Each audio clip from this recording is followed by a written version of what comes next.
Pumalo na sa 48.9 milyon na balota ang naimprenta ng COMELEC para sa 2025 midterm elections. Samantala, poll body planong itakda sa Hunyo ang filing ng Certificate of Candidacy sa BARM. Nagbabalik si Harley Valbuena ng PTV sa Balitang Pambansa. Harley? Princess, 73 araw bago ang 2025 midterm elections ay nagbigay ng updates ang Commission on Elections sa kanilang mga preparasyon. Una rito, nakapag-imprenta na ang COMELEC ng kabuang 48.9 milyon na balota, nakatumbas ng 71.37 na completion rate mula sa iimprentang kabuang 68.54 million ballots. 1.5 milyon na balota ang target na may print kada araw at inaasahang matatapos ito sa March 14 o March 15. Bukod dito, nakapagbaklas na rin ang COMELEC ng kabuang 124,365 campaign posters na lumabag sa mga panuntunan.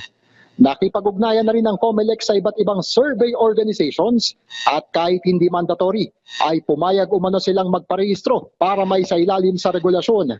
Ito ay upang maiwasan na rin ang pagbabayad at paggamit ng mga kandidato sa mga survey para sa kanilang kampanya.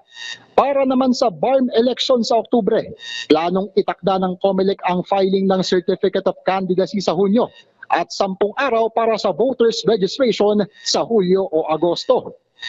Samantala, kaninang umaga ay nagsampa ang COMELEC ng reklamong paglabag sa Cybercrime Prevention Act sa Manila Prosecutor's Office laban sa kandidato sa pagka-vice-alkalde sa Isabela na si Attorney Jerril Harold Respicio dahil sa pagpapakalat ng videos na nagsasabing kaya umano niyang manipulahin ang vote counting machines.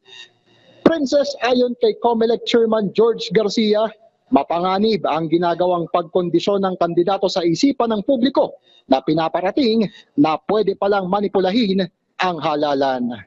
Princess? Maraming salamat, Harley Valbuena.